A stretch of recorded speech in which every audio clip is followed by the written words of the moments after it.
Hello friends, welcome to my channel. मेरा नाम है ध्रुव और आप देख रहे हैं द लर्नर्स कम्युनिटी। आज की वीडियो में हम बात करने जा रहे हैं फिफ्थ सेमेस्टर के हिस्ट्री सब्जेक्ट के बारे में, जिसकी बुक का नाम है issues in 20th century world history first. आपका यूनिट 3 का पार्ट बी हम डिस्कस करेंगे। यूनिट 3 का पार्ट ए ऑलरेडी हमारे चैनल पर अपलोडेड है, तो आप जाके सबसे पहले उसे देखिए, because A part B part से रिलेटेड है। ठीक है, तो आज का जो हमारा पाठ है वो है रूसी क्रांति का दौर तथा रूस तथा विश्व पर उसके प्रभाव। मतलब कि रूसी क्रांति के द्वारा उसके क्या क्या प्रभाव पड़े, क्या क्या प्रभाव निकल कर सामने आए और विश्व पर उसके अंतर्राष्ट्रीय स्तर पर किस प्रकार के प्रभाव पड़े, तो इसके बारे में आपका आज का चैप्टर है। तो चलिए वीडियो को शुरू करते हैं। और अगर अभी तक आपने हमारा चैनल सब्सक्राइब नहीं किया तो प्लीज़ चैनल को सब्सक्राइब करें और वीडियो पूरा देखिए। काफ़ी इंपॉर्टेंट वीडियो है, इससे रिलेटेड एक क्वेश्चन आपसे एग्जाम्स में पूछा जा सकता है। तो बात करें, सन 1917 में रूसी क्रांति हुई थी। सन 1917 की रूसी क्रांति के कारण एवं महत्व। रूसी क्रांति विश्व की महान क्रांति थी। ठीक है, तो रूसी क्रांति जो थी विश्व की महान क्रांतियों में से एक कहलाती है। इसका एक प्रमुख कारण ये है कि रूसी क्रांति के द्वारा ही रूस में जो राजतंत्र चल रहा था उसको हटाकर आप कह सकते हैं कि समाजवादी व्यवस्था को लाया गया। यह क्रांति फ्रांस की क्रांति की तरह महत्वपूर्ण थी, जिसने जनता में प्रजातंत्रीय भावनाएं विकसित की। इस क्रांति से राजनीतिक व आर्थिक क्षेत्र में महत्वपूर्ण प्रभाव पड़े। तो वो कुछ प्रभाव इस प्रकार हैं। पहले हम बात करेंगे राजनीतिक प्रभावों की, पॉलिटिकल रिजल्ट्स। तो पहला आता है कि राजवंश का समाप्त होना। इससे सिंपली मैं आपको बताऊं कि इससे क्या तात्पर्य है कि राजवंश, जब 1917 से पहले जो व्यवस्था चल रही थी उसमें वंश के हिसाब से लोग शासन करते थे। मतलब राजा करेगा, राजा के बाद राजा का बेटा करेगा, इस प्रकार की व्यवस्था चल रही थी। तो इससे राजवंश जो चल रहा था वो समाप्त हुआ। यूरोप के अन्य राष्ट्रों की भांति रूस में भी राजतंत्र चला आ रहा था। यह राजतंत्र इंग्लैंड में चल रहे 17वीं शताब्दी के राजतंत्र से कम नहीं था। ठीक है, तो रूस में जो राजतंत्र व्यवस्था चल रही थी एक प्रकार से वो इंग्लैंड में 17वीं शताब्दी से जो राजतंत्र चला आ रहा है, ठीक है, उससे कम नहीं है। लगभग आप कह सकते हैं कि उसी के जितना इसकी व्यवस्था भी थी।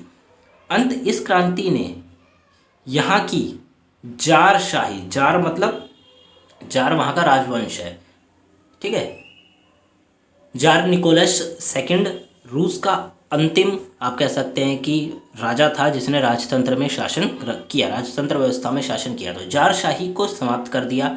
निकोलस द्वितीय की दशा इंग्लैंड शासक चार्ल्स प्रथम तथा लुई सोलिया की जैसी हुई। जब राजतंत्र व्यवस्था को समाप्त किया गया तो जो आखिरी राजा था निकोलस द्वितीय की दशा इंग्लैंड शासक चार्ल्स प्रथम और लुई सोहल जैसी हो गई थी। राजतंत्र के स्थान पर रूस में समाजवादी शासन व्यवस्था की स्थापना की गई।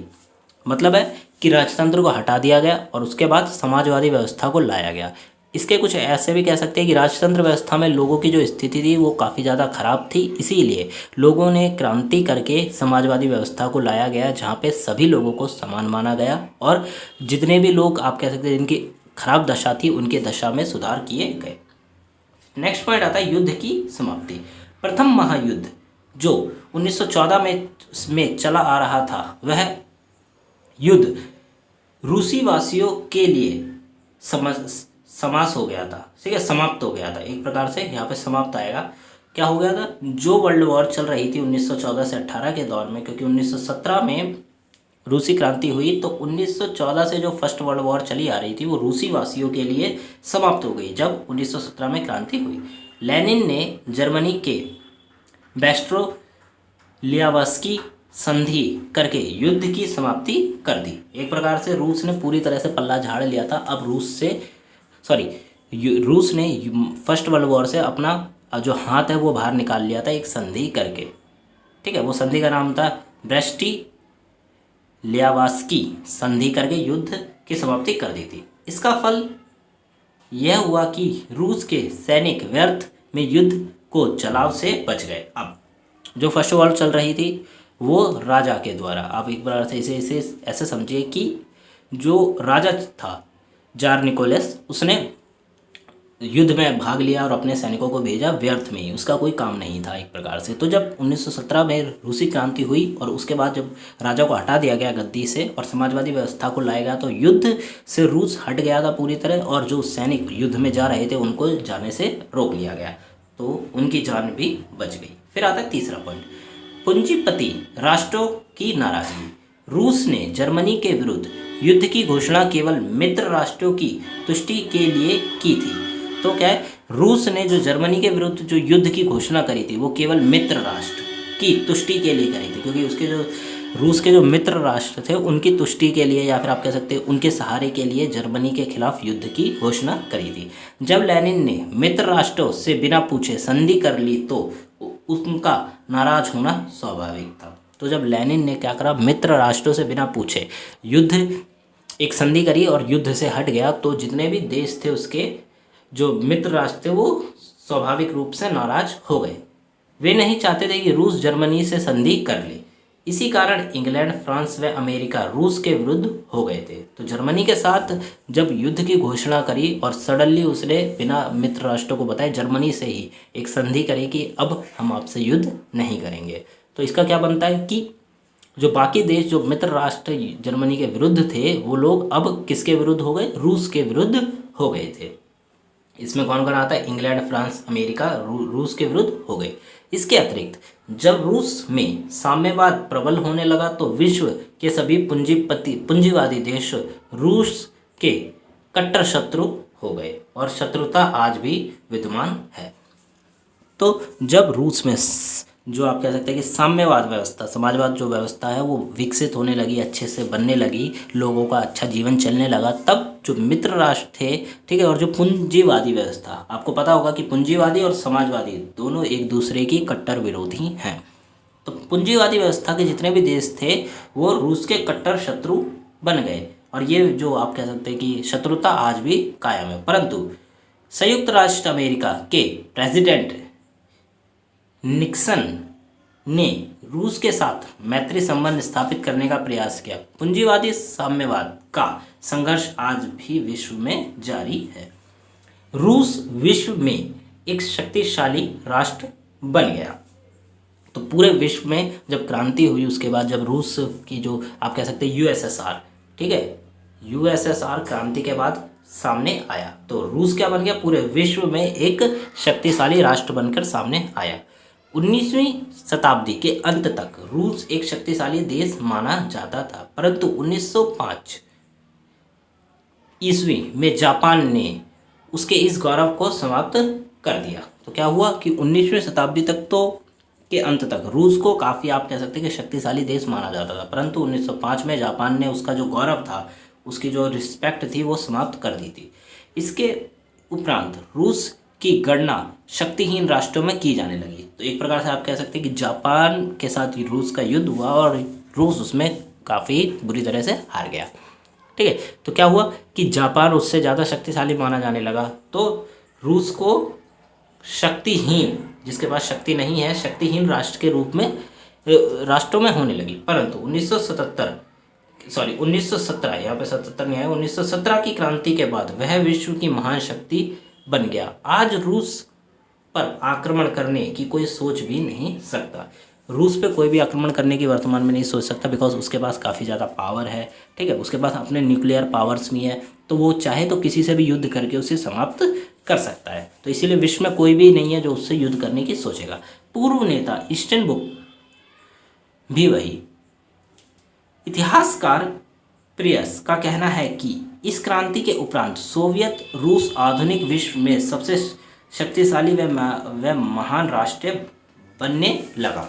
तो क्या हुआ, रूस की जो क्रांति थी उसके बाद सोवियत रूस आधुनिक विश्व, जो कि आप कह सकते हैं आधुनिक विश्व था, उसमें एक शक्तिशाली व महान राष्ट्र के रूप में उभर के सामने आया और आगे बढ़ने लगा। फिर आता है रूस में राष्ट्रीयता का विकास।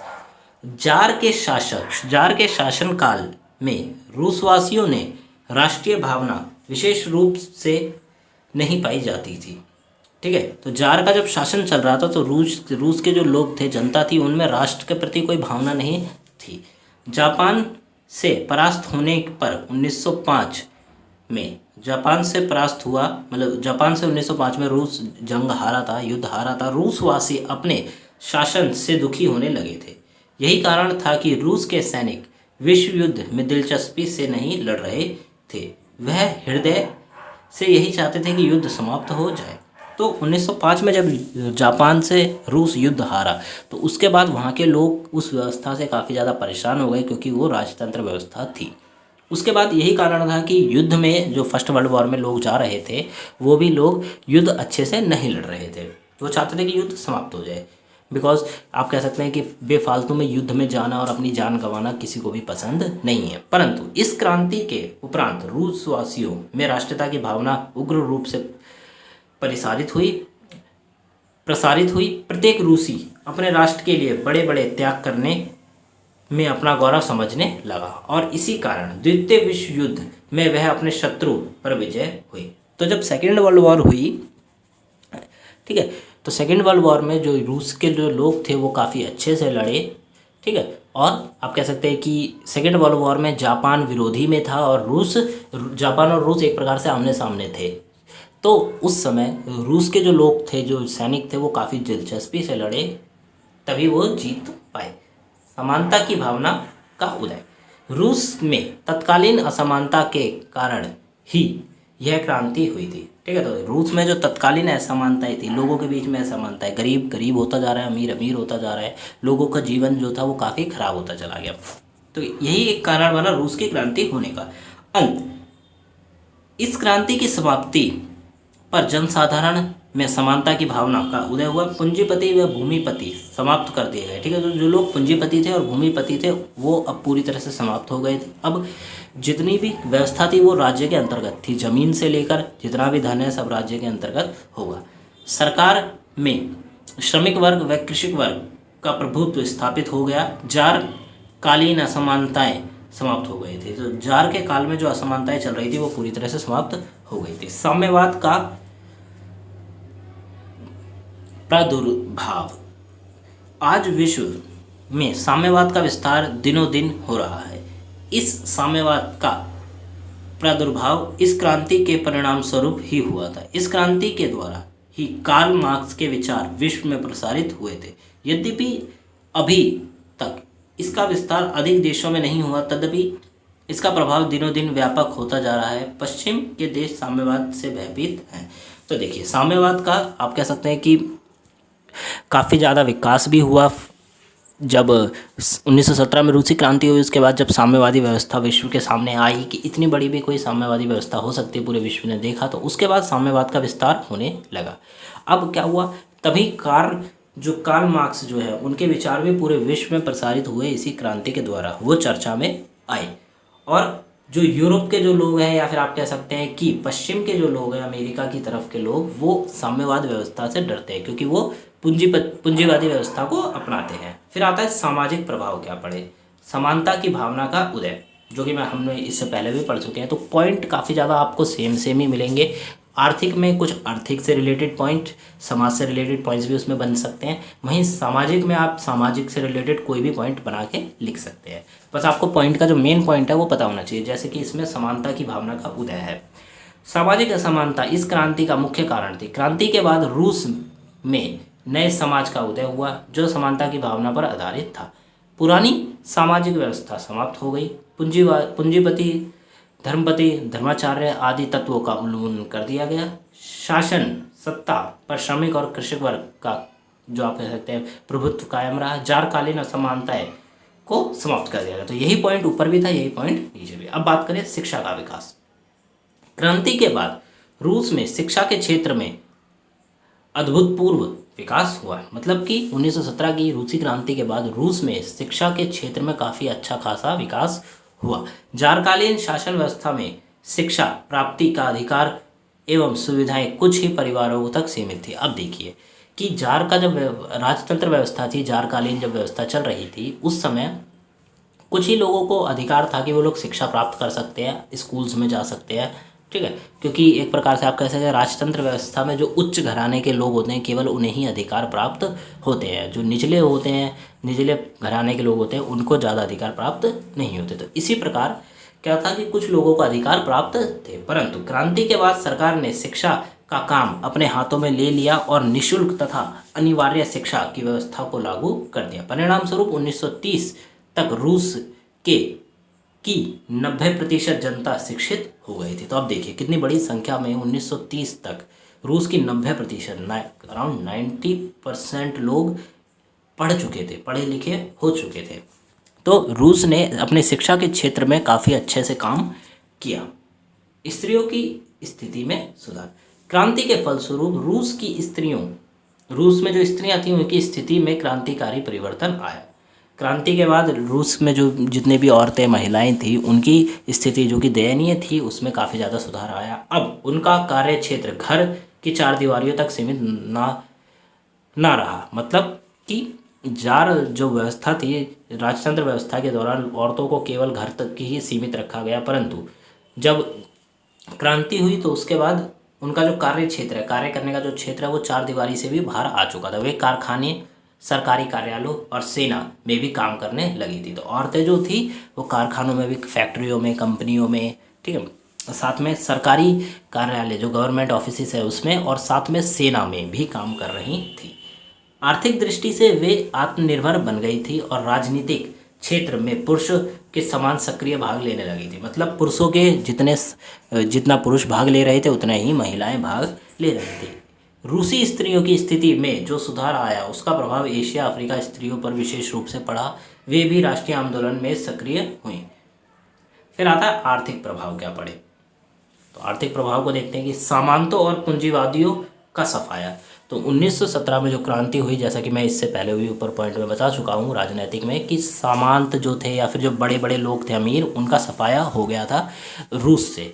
तो वो कुछ इस प्रकार की 1917 की बेलाशेविक क्रांति भी कहा जाता है, रूसी क्रांति को बेलाशेविक क्रांति भी कहा जाता है, के बाद सरकारी अध्यादेशों के अंतर्गत पूंजीपतियों से उनके कारखाने छीन लिए गए और उनका राष्ट्रीयकरण कर दिया गया। अब देखिए, अब इसको समझिए कि 1917 में जो क्रांति हुई तो 1917 से पहले जितने भी बड़े बड़े लोग थे जिनके पास बहुत सारी ज़मीन, कारखाने और बहुत पैसा था, तो क्या हुआ 1917 की क्रांति के बाद उनसे जितनी भी ज़मीन और कारखाने हैं उनको ले लिया गया और उसको राष्ट्रीयकरण कर दिया गया। मतलब अब जितना भी क्षेत्र है, कारखाने हैं, वो सब देश के अंतर्गत आते हैं। मतलब उसको गवर्नमेंट उस पर राज करेगी। इस प्रकार से पूंजीपतियों के स्थान पर अब श्रमिकों का प्रतिष्ठा बढ़ने लगी थी। जो श्रमिक थे, काम करने वाले थे, उनकी इज्जत बनने लगी थी, वहाँ पे उनकी प्रतिष्ठा बढ़ने लगी थी। इसी प्रकार रूस सामंत प्रथा का भी सफाया कर दिया गया। रूस से सामंत जो प्रथा थी उसका भी सफाया कर दिया गया था। उनकी जागीरें छीन ली गई और भूमियों को भूमिहीन किसानों में वितरित कर दिया गया। सामंतों तथा पूंजीपतियों के सफाए ने किसान एवं मजदूरों का शोषण का अंत हो गया। अब किसान और मजदूरों का जो शोषण हुआ करता था अमीर लोगों द्वारा, वो भी समाप्त हो गया था, क्योंकि क्रांति ने सभी प्रकार के विशेषाधिकारों को समाप्त कर दिया। मतलब कि राजतंत्र में जिन लोगों को विशेष अधिकार प्राप्त थे, मतलब आप कह सकते हैं कि काफ़ी अब शिक्षा का अधिकार हो गया, अच्छे से जीवन काटने का अधिकार हो गया, इस प्रकार के जितने भी अधिकार थे वो लोग अब हटा दिए गए थे। अब सबको समान अधिकार प्राप्त थे। अब आता है रोटी की समस्या का समाधान। 1917 की क्रांति का सूत्रपात रोटी की समस्या को लेकर हुआ था। मतलब लोगों का जीवन काफ़ी ज़्यादा दयनीय था, उनके पास खाने तक के लाले पड़े हुए थे उस समय। तो रोटी भी एक कह सकते हैं कि महत्वपूर्ण खाना था, महत्वपूर्ण कारण था युद्ध हुई 1917 की क्रांति होने का। इसके समाधान की दिशा में पहला कदम रूस को महायुद्ध से अलग करने की दिशा में उठाया गया। मतलब जो फर्स्ट वर्ल्ड वॉर था वहाँ से अपने आप को हटाना सबसे पहला कारण था या आप कह सकते हैं कि कदम था। इसके बाद सामंतों की भूमि छीनकर उसे भूमिहीन किसानों में बांट दिया गया। युद्ध के दौरान धन संपन्न लोगों तथा मुनाफियों ने बहुत बड़ी मात्रा में खाद्य सामग्री का स्टॉक जमा कर रखा था। बेलाशेविक सरकार ने इस प्रकार की जमा खाद्य सामग्री को जब्त करके निर्धन मजदूरों में बांट दिया। आप देखिए कि युद्ध जब हो रहा था तो बड़े बड़े लोगों ने, अमीर लोगों ने बहुत सारी खाने योग्य चीज़ें, खाद्य सामग्री जो होती है उसको इकट्ठा कर रखा था, स्टॉक कर रखा था कि उसको बाद में चाहें तो वो बेच सके काफ़ी हाई रेट पे। तो इसका क्या हुआ कि जब 1917 में क्रांति हुई, गवर्नमेंट सत्ता में आई, तो उसने क्या करा, ये सब चीज़ें उन लोगों से छीन ली। जितने भी सामंत और पूंजीपति हैं उन सबसे ये सब चीज़ें छीन ली गई और लोगों में बांट दिया गया जो निर्धन लोग थे। गरीब लोग थे उनमें बांट दिया गया। इसका परिणाम यह निकला कि खाद्य वस्तुओं के भाव में भारी गिरावट आ गई और लोग अब भोजन की व्यवस्था की चिंता से रहित हो गए। तो जो खाने की चीज़ काफ़ी ज़्यादा महंगी आती थी अब वो सस्ती आने लगी, क्योंकि खाने योग्य बहुत सारी चीज़ें उपलब्ध हो गई थी। रूस का औद्योगिक विकास, औद्योगिक मतलब उद्योग लगने लगे काफ़ी सारे। तो 1917 की क्रांति के पूर्व औद्योगिक विकास की दृष्टि से यूरोपीय राज्यों की तुलना में रूस काफ़ी पिछड़ा हुआ था। तो 1917 की क्रांति से पहले उद्योगों के क्षेत्र में देखें, नए नए उद्योग इंडस्ट्री के क्षेत्र में देखें तो रूस यूरोप से बहुत ही ज़्यादा पिछड़ चुका था। बिकॉज यूरोप काफ़ी विकसित देश थे, यूरोप में जितने भी देश थे वो काफ़ी ज़्यादा विकसित थे, ठीक है। और वहाँ पे काफ़ी आप कह सकते पूंजीवादी व्यवस्था में विकास काफ़ी तेज़ी से होता है, तो ये कह सकते हैं। तो वहाँ पे यूरोप में नई नई कंपनियाँ खुल रही थी, तो रूस क्या हुआ, पिछड़ गया। परंतु क्रांति के बाद रूस ने इस क्षेत्र में आश्चर्यजनक उन्नति की। बड़े बड़े बिजली घरों और कारखानों को स्थापित किया गया। परिणाम स्वरूप उत्पादन की मात्रा इतनी अधिक हो गई कि रूस अपने घरेलू आवश्यकताओं की पूर्ति करने के बाद उत्पादित माल को निर्यात करने की स्थिति में आ गया था। तो देखिए कि इतना ज़्यादा अच्छे प्रकार से उत्पादन होने लगा था कि रूस अपने पूरे देश में लोगों को वस्तुएं प्रोवाइड करके जो बची वस्तुएं हैं उनको निर्यात भी कर सकता था। वो इतनी अच्छी व्यवस्था में था। अब आत्मनिर्भर औद्योगिक राष्ट्र बन गया था। तो रूस क्या बन गया था, आत्मनिर्भर राष्ट्र बन गया था। फिर आता पंचवर्षीय योजनाएं। लेनिन ने आर्थिक सुधारों से रूसियों को राहत तो मिली, परंतु वे अधिक उन्नति नहीं कर पाए। उसके बाद स्टालिन ने रूस की आर्थिक नक्शा ही बदल दिया। उसने अपने समय में 2 पंचवर्षीय योजनाएं चालू की। उनमें रूस को आशातीत सफलता मिली। परिणाम स्वरूप यह निकला कि रूस विकसित राष्ट्रों की पंक्ति में खड़ा हो गया। तो अब देखिए पंचवर्षीय योजना से क्या तात्पर्य है कि जब 1917 में क्रांति हुई, सरकार सत्ता में आई, तो सरकार ने शुरुआत में तो काफ़ी अच्छा काम करा, परंतु आप कह सकते हैं कि कुछ समय बाद उस काम में ढील आने लगी और काम इतने तेज़ी से नहीं हो रहा था। तो जो उस समय का नेता था लेनिन, उन्होंने क्या करा, पंचवर्षीय योजना को प्रस्तुत करा। 2 पंचवर्षीय योजना जिसमें 5-5 साल में कुछ चीज़ों को आप कह सकते हैं कि कुछ गोल्स को सेट किया गया कि हम इन 5 साल में ये वाला गोल कंप्लीट करेंगे, ये गोल कंप्लीट करेंगे। तो उन लोगों ने पंचवर्षीय योजनाएं करी और आर्थिक जो व्यवस्था थी उसको पूरी तरह से बदल दिया और उसके सफलता भी मिली काफ़ी अच्छी। और रूस क्या बन गया, विकसित राष्ट्रों की पंक्ति में आ गया। ठीक है, रूस विकसित राष्ट्रों की पंक्ति में आ गया। अब आता है वर्ग संघर्ष की समाप्ति। मतलब उछला वर्ग, निचला वर्ग, एक प्रकार से जो रूस में उस समय वर्ग थे उनकी जो संघर्ष चल रहा था वो भी समाप्त हो गया। औद्योगिक विकास के साथ ही संघर्ष भी बढ़ता जाता है। आर्थिक श्रमिक व अधिक से अधिक शोषण करने की सोचते हैं। जो आर्थिक श्रमिकों जो लोग थे अर्थात श्रमिकों का, जो बड़े बड़े अमीर लोग थे वो गरीबों का शोषण करने की काफ़ी ज़्यादा सोचते हैं, ठीक है, सोचते हैं। और श्रमिक वर्ग अधिक से अधिक परिश्रमिक तथा सुविधाओं की मांग करता है। तो इसको इस तरह से समझिए कि जो पूंजीपति लोग थे उस व्यवस्था में, राजतंत्र व्यवस्था में, राजा के शासनकाल में जो पूंजीपति लोग थे वो गरीब लोगों का शोषण करने की सोचते थे और वहीं गरीब लोग अपनी मांगे मांगते थे, उनको जो मांगे चाहिए वो खड़ी करते थे। तो कुछ इस प्रकार की सुविधाओं की मांग करते थे। इस प्रकार दोनों में संघर्ष बढ़ता ही जाता। परंतु क्रांति के बाद उद्योगपति पूंजीपतियों का सफाया हो जाने के बाद वर्ग संघर्ष का भी अंत हो गया। कारखानों का राष्ट्रीयकरण कर दिया गया। राष्ट्रीयकरण मतलब देश के अंतर्गत आ गए और राष्ट्रीय सरकार सर्वहारा वर्ग की सरकार थी। फिर आता है श्रमिकों का जीवन स्तर में सुधार। जो श्रमिकों का जीवन स्तर में उसमें सुधार हुआ। 1917 की क्रांति से पूर्व रूस का श्रमिक वर्ग अत्यधिक दयनीय स्थिति में जीवन यापन करता था। ठीक है, तो रूस में जितने भी श्रमिक लोग थे वो काफ़ी खराब स्थिति में अपना जीवन यापन करते थे, परंतु क्रांति के बाद उनकी स्थिति में सुधार आया। शासन एवं समाज में उसकी कोई मान्य मर्यादा एवं प्रतिष्ठा नहीं थी। उसे बहुत कम मजदूरी मिलती थी। गंदी बस्तियों में जानवर की भांति जीवन बिताना पड़ता था। परंतु क्रांति के बाद धीरे धीरे उसे अपने विकास के लिए आवश्यक साधन उपलब्ध होने लगे। क्रांति के बाद क्या हुआ, उन लोगों को अपने विकास के लिए जो जो चीज़ें चाहिए वो गवर्नमेंट उन्हें प्रोवाइड कर रही थी, जिससे उसका जीवन स्तर भी उन्नत हो गया। ठीक है, तो जो श्रमिक लोग थे उनका जीवन स्तर भी उन्नत हो गया। राजनीतिक अधिकारों की प्राप्ति ने श्रमिक वर्ग के मान मर्यादा की भी प्रतिष्ठा को बढ़ा दिया। अब आता है 1917 की रूसी क्रांति के प्रभाव। अब देखिए, ऊपर हमने, आप कह सकते हैं कि ऊपर हमने प्रभाव पड़े राजनीतिक, आर्थिक और सामाजिक। अब यहाँ पे हम मिक्सअप पढ़ेंगे और कुछ अलग पॉइंट आपको देखने को मिलेंगे। एक प्रकार से आप ये कह सकते हैं कि ये विश्व पर भी, जो वर्ल्ड पर प्रभाव पड़े, ये वो भी हो सकते हैं। ठीक है, तो देखिए कि यद्यपि 1905 की रूसी क्रांति प्रत्यक्ष रूप से असफल हो गई। तो रूसी क्रांति ये नहीं है कि 1917 में ही हुई थी, 1905 में भी हुई थी। मैं ए जो यूनिट 3 का ए पार्ट है उसमें मैं बता चुका हूँ कि रूसी क्रांति किस किस प्रकार हुई थी। तो जो 1905 में हुई थी वो प्रत्यक्ष रूप से असफल हो गई थी, किंतु असफल होकर भी इसने रूसी जनता को किसी न किसी रूप से अवश्य प्रभावित किया। इस क्रांति ने जनता में राजनीतिक जागरूकता उन्नत कर दी थी, अर्थात इसने जनता को राजनीतिक अधिकारों से परिचित करा दिया था। तो जो 1905 में जो क्रांति हुई वो असफल तो हो गई थी, परंतु उसने जनता के अंदर जो शिक्षा है, राजनीतिक से रिलेटेड जो शिक्षा है, वो उन्हें दे दी थी।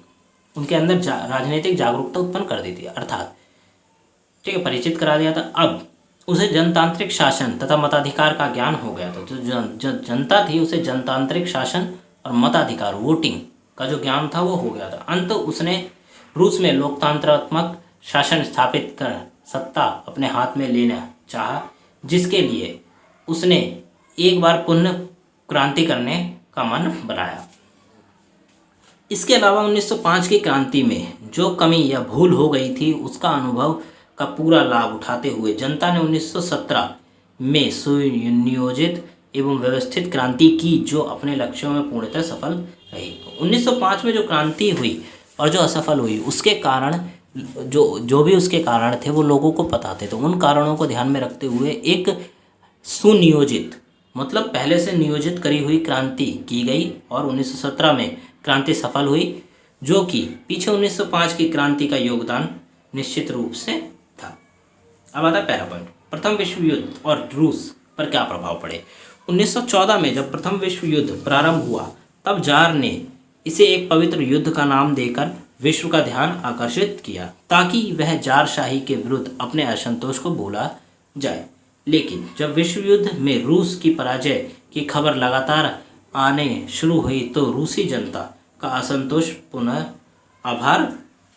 उभर गया। अब समझिए कि फर्स्ट वर्ल्ड वॉर में रूस ने भाग लिया, ठीक है, और जब कुछ समय बाद जब रूस युद्ध में हारने लगा और जब खबर आई, लोग जनता को पता चला, रूसी जनता को पता चला कि अब हम लोग युद्ध में हार रहे हैं, तो जनता गुस्से में आ गई। ठीक है, आक्रोश उठ गया जनता के अंदर। जब जनता ने को सेना की पराजय का कारण ज्ञात हुआ तो रूस के भ्रष्ट नौकरशाही रिश्वतखोरों की वजह से रूसी सैनिक को ना तो अच्छे हथियार उपलब्ध हो पा रहे और ना ही पर्याप्त भोजन। तो रूस क्या कारण था, जो नौकरशाही और जो रिश्वतखोर लोग थे उनके कारण क्या हो रहा था, रूस के लोगों को ना ही अच्छे प्रकार के हथियार और ना ही अच्छे प्रकार का भोजन, पर्याप्त भोजन प्राप्त हो रहा था। तो सैनिक ना ही अच्छे से पेट भर पा रहे थे और ना ही उनके पास अच्छे प्रकार के हथियार थे ताकि वो युद्ध में लड़ सकें। तो ये एक महत्वपूर्ण कारण था। ऐसी स्थिति में रूसी सैनिक मोर्चे पर बेमौत मारे जा रहे थे। अंत जनता का असंतोष आक्रोश में बदल गया। इस प्रकार एक बार पुनः रूस के क्षितिज पर क्रांति चिन्ह दृष्टिगोचर होने लगा। मतलब कि रूस जब जनता को पता चल गया तो जनता ने आक्रोश करना आरंभ करा। तो एक बार फिर जो क्रांति का चिन्ह है वो रूस पे दिखाई देने लगा था। फिर आता है रूस में अकाल की स्थिति।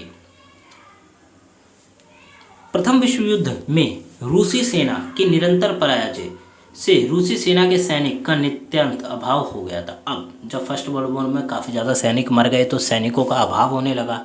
अंततः रूस जाराशाही ने लाखों कृषकों को कृषि कार्य से पृथक करके युद्ध के मोर्चे पर भेजा। अब देखिए, जितने भी जो सैनिक लोग थे वो मर रहे थे, तो किसानों को रूस ने क्या करा, किसानों को ज़बरदस्ती सेना में भर्ती करा और उन्हें जंग में भेज दिया, जहाँ पर युद्ध की अनुभवताहीन के कारण बहुत से किसान युद्ध में ढेर हो गए, कई सारे किसान मर गए। कृषकों की कमी से रूस में कृषि प्रभावित हुई। अब क्या हुआ कि पहले तो सेना के लोगों की कमी हुई, जब किसानों को भेजा तो किसान मर गए, अब किसानों की भी कमी होने लगी। अनाज के वार्षिक उत्पादन में भारी कमी आ गई।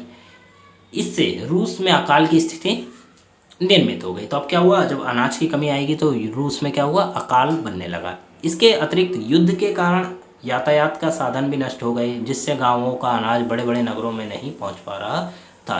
तो यातायात के साधन व्यवस्था भी खराब हो गई। तो जो अनाज कहीं रखा हुआ है वो यातायात के कारण, जो आप कह सकते हैं साधन ना होने के कारण, नगर में नहीं भेजा जा पा रहा था।